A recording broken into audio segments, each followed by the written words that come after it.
am here. Dr. Annette Feravich is here. The teacher's here. Where has the teacher been for half the day? That's what I want to know. She was here. She was here. I've been working. Trying to get some kind of, I don't know, hocus pocus to get this hocus pocus over here to start working. Is that what I'm calling technology now? Is that what I'm calling my efforts and my coping skills? Hocus pocus? I hope not. We're here in the classroom. And what classroom? This is the philosophical classroom. We are only here on Tuesdays and Thursdays because it hurts my head to be here longer than that. Because, you know, I am still reading. That might be my... we might have an interruption from my lawnmower. Why? Because I can't get an honest guy to do an honest day's work for an honest woman. That's the reason why. And that's what's going on here. And that's one of the reasons why I'm doing part of this whole group think philosophical classroom is what is going on here. And as I was finding out, because my PhD is in social, developmental, and cognitive psychology. So as I am going through the pains of today, as everybody's going through the pains of what is been currently going on, I am thinking, as you are, what is going on, right? What really is going on? And so I'm trying to, and then also finding out that psychology has got a hand in whatever is going on. That I personally see psychological experiments going on all over the place to test people's resilience. So that's the reason why today I am focusing on groupthink, a positive framework.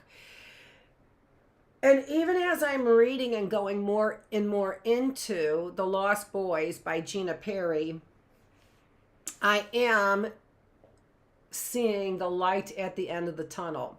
And so what I want to do, I'm creating a light at the end of the tunnel because I can go down a rabbit hole, which will only give me darkness and great heartache, right? About what is really going on here. And I haven't finished the book. I am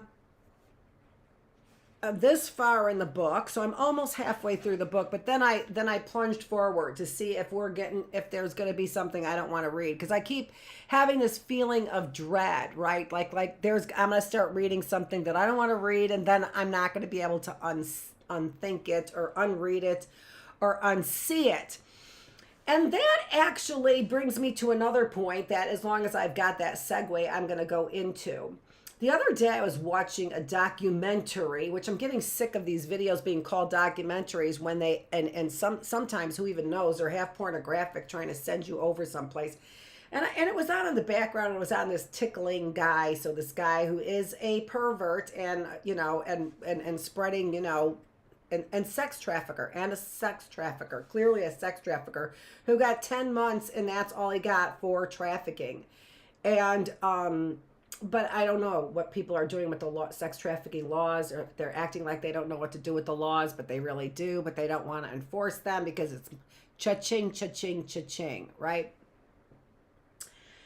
And, you know, so, and there was stuff in the video that I want to unsee, right? I want to unsee. And it got me to thinking that that's what your mind does, right? That's what your mind does. Whether or not it is a, you know, psychological concept, like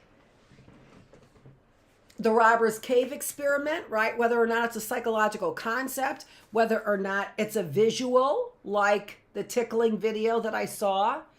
But there are some things that our mind's eye shouldn't see, right? Because you can't unsee them. And with the way that the mind goes, especially if you're talking about a young mind, it would have a lot of difficulty undoing what it might want to undo. I've got to go get that phone. That's my lawnmower.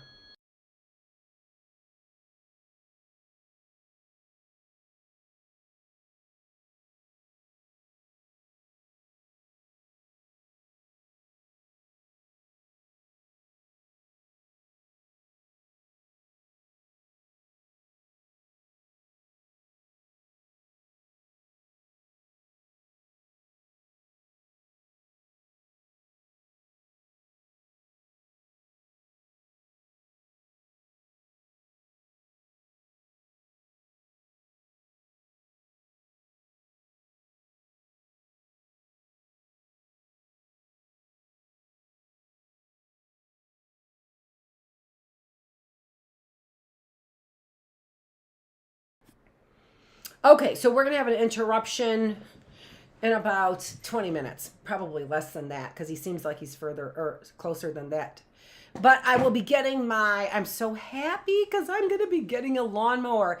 And this is part of the whole thing as well. You know, a positive framework for groupthink. There's pressures for all of us to, go in some particular direction right now. And pressures that we don't need because they have nothing to do with our real beliefs, right?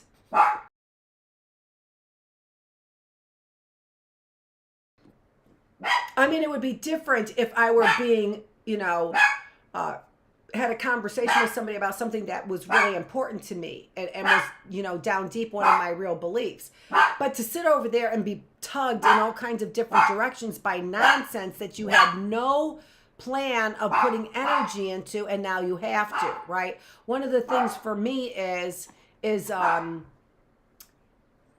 my employment, and I'm doing these teachings because I am still getting paid. But as I am getting paid, I'm not teaching. I'm doing this because I feel like if somebody's paying me, I should be teaching, right?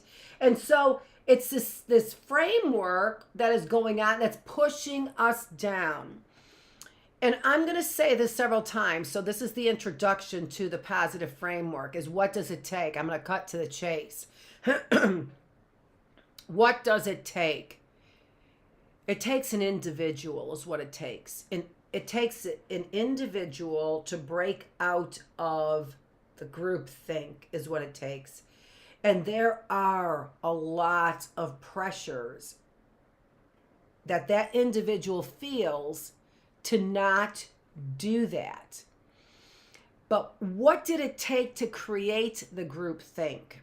And this, again, been thinking about it just last night in particular as I came up with that idea, and then this and reading more on Gina Perry's book, right?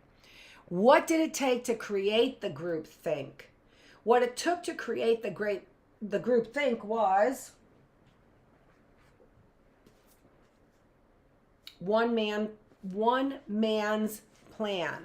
One man's plan. And when it wasn't going in its natural way, that goes the other way. When it wasn't going in its natural way, which was a way to cooperate and bring the group together as young boys naturally would, when it didn't go that way, the individual, Muzafer Sharif, the individual broke out of the mold and began leading this group in his desired direction. So what did it take to get to the group think? It took the plan of one man. And in the end, what does it take to break out of group think? It's going to take the individuality of you. One of the phrases that keeps coming up or will keep coming up is what's called pluralistic ignorance. Pluralistic ignorance. And pluralistic ignorance is the idea that because I don't know, you must know. And since you're not doing anything and I don't know, I'll just follow your lead. Pluralistic, more than one people play on the same cues, but we're ignorant of what those cues actually mean. So what do we need to do? Pluralistic ignorance is, I think you know what you're doing, and what you're doing is nothing. So therefore, I don't know what I'm doing, so I'm going to do nothing as well, right? This is a bystander effect, which we've talked about in critical thinking with the helping behaviors, all right, in our critical thinking classroom. In that same tone, if I am in a position where I don't know what the right thing to do is, so I'm watching everybody else, I don't know if I should help this individual that needs help, looks like they need help, but nobody's helping them, then I don't know. Maybe I'm the one who's wrong. I'll watch everybody else. What does it take? takes you to sort of go on your own, refine skills, your own intuition, your own knowledge to say, it doesn't matter what the group is doing. What does the situation call for? If nobody else was here, what would this precise situation call for? So in every event, whether it is to do something positive or to do something sinister and negative, like this, what did it take? It took breaking out of the group. This is an individual's doing. Muzaffar Sharif, this is his doing. And you can see it in all kinds of ways. Now, most of the group they're young. Most of the group is made up of the 11-year-old boys, right? The counselors are made up of individuals who are dependent on Sharif for a good grade, for their graduate schools, for their schooling, for their recommendations, right? To really do, and working with such a big name, we're still talking about this 80 years later, right? Over 80 years later, we're still talking about this. So a big name, the few that were under Sharif were dependent on him. These individuals were dependent on him. And Gina Perry goes into her findings about that, okay? So what did it take then? It was one person. This was one person's plan. And you can see again as you read through this that they had to figure out how to fall in line with the one person's plan. And still, there were so many holes that the entire industry didn't stand up and say, no, we're not going in this direction, social psychologists. It really does, in so many ways, in my estimation, it really does amount to believers and non-believers. And a believer, one of the things that the boys said is, I would be the one who would have complained about the swearing group. So the boys got together and started making pacts, as I did when I was little as well. Swearing, and then if you swore and you got everybody to go, then if somebody told on you, because it was a big deal to swear back then, right? I could tell on you as well, right? So we all did a bad thing and we all had something on one another, right? But when these boys stood up in their individuality and said, no, right? No, there were no counselors to support their individuality. So what did it take? In both cases, to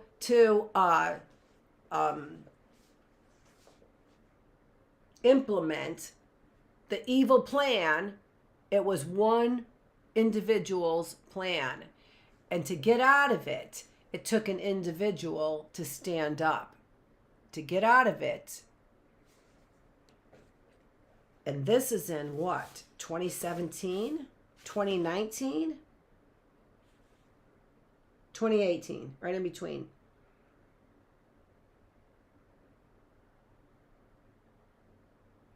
Why, and even still, this is copyright Gina Perry. So she had it published, but it was originally published by Scribe Publications. Well, Scribe Publications is that online Scribe. So what? Nobody's even investing in her book? It takes an individual to stand up, is what it does, despite the pressures to do something different, right? Despite the pressures to push people down. I said it yesterday. You want to double down? I'm going to double down as well. I'll double down because I know the winner of this. And the winner is the individual who chooses the moral choice when they have a choice right in front of them. And you're not doing it downtown, Milford. You're not doing it. You're not doing it. You have people who could stand up and be an individual, and in doing so, these people are heroes.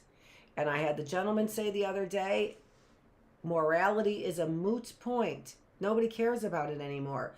Nobody cares about it. And that's just BS. That's just BS. And I use that language, right? Because it is heartfelt, right? It's not the language that is immoral. It is the BS that led to the language, that led to the label, right? That it really is. That people are not standing up for what is morally right. In a way, and go back to the bookless classroom, in a way that is within the boundaries of the law, because otherwise you are misrepresenting, you are envious, and you are your heart begins to burn because of the misrepresentations made by other people. What does it take? It takes somebody to stand up for what? You could call it morality if you want to. That's the word I use because I know who ends up winning the battle in the end. But how about justice? How about you call it justice? Will you stand up for justice? Will you do that, right? What does it take to break out? Otherwise, you're sheeple. Otherwise, and again, I said this yesterday in my classrooms, whatever classroom, don't talk to me about what you think is going around as far as democracy goes on a national level, when you are oppressing and taking away the democratic rights of women and doing injustices to children, and then you complain about somebody else taking away your rights, you're doing that to the most vulnerable population. I know that you are. That is the groupthink that is going on. The groupthink that's going on is saying that the injustice I am committing today is worth the justice tomorrow. And no, it's not. That's immoral. It's immoral because you think you have a knowledge of some plan that will unfold tomorrow or will unfold a month from now. And we are told that is foolish. We don't even know if we're going to be here tomorrow. So to invest in a plan that's a month later and pile up the injustices is just foolishness. That is sheeple thinking. So for all you individuals who think the injustice, right, the ends justifies the mean, the injustice today justifies the justice tomorrow, you're a sheeple. You're a sheeple. You're just following along with every injustice. You have no right to complain about the failures of democracy on a national level when you are failing at a neighborhood, a community, and local level. It's highly disturbing to me. Okay, all right. What I wanted to do is I am going to get into. So Gina is telling me, leading me to think about and believe that it's the individual who rises up out of the group, and what you need is a mentality that is not a January 6th climbing on the Capitol building mentality. You need the mentality that rises up and does this in an intellectually, I was going to say rewarding, but, it is rewarding payoff, right? That there is going to be a plan.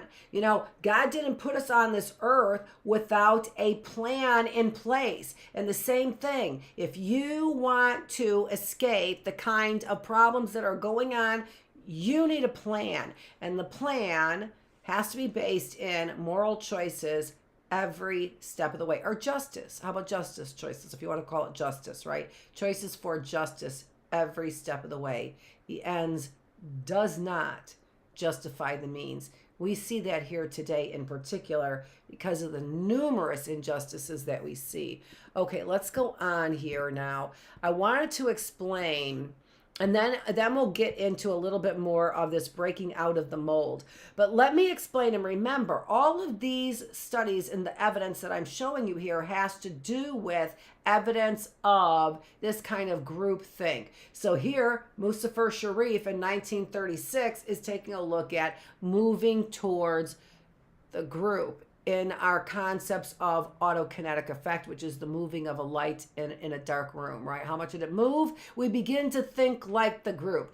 Now, who can believe Mustafa Sharif, though, and his details, and his evidence? Because in his robber's cave, he is the robber's cave guy.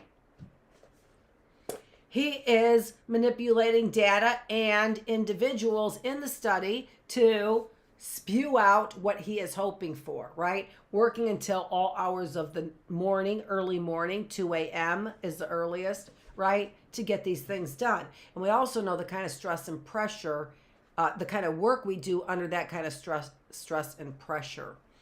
Okay, so we are flipping through here, but the concept here again is all of this different types of evidence that we have that individuals are willing to go along with the group. But let's keep in mind that even with the 66% here, this was about 33% on average of Ash's line study, right? Of going along with the group, about 33%, which left about 66% not going with the group. What did they report? The 33%, okay, I read it. It's interesting, right? But nobody's emphasizing or talking about the 66% that didn't go along with the group. What does it take? What does it take? It takes an individual is what it takes. This is all about going along with the group as well. We talked about Robber's Cave. All right, and that is my lawnmower. And so we're almost done for the day, and I'm gonna stop right there. All right, so thank you for joining me. This is Dr. Annette Feravich. I gotta get that lawnmower, and then I will be back here at what time am I supposed to be here? Oh, you know, I got to get back on because I'm supposed to be here till 3 o'clock, aren't I? So I'm going to get back on. There will be a part 2 to this. Let me get my lawnmower. All right. Thank you, Dr. Annette Feravich. I'm the teacher. That's my dog, Lucy. We are in the classroom. We're in the philosophical classroom.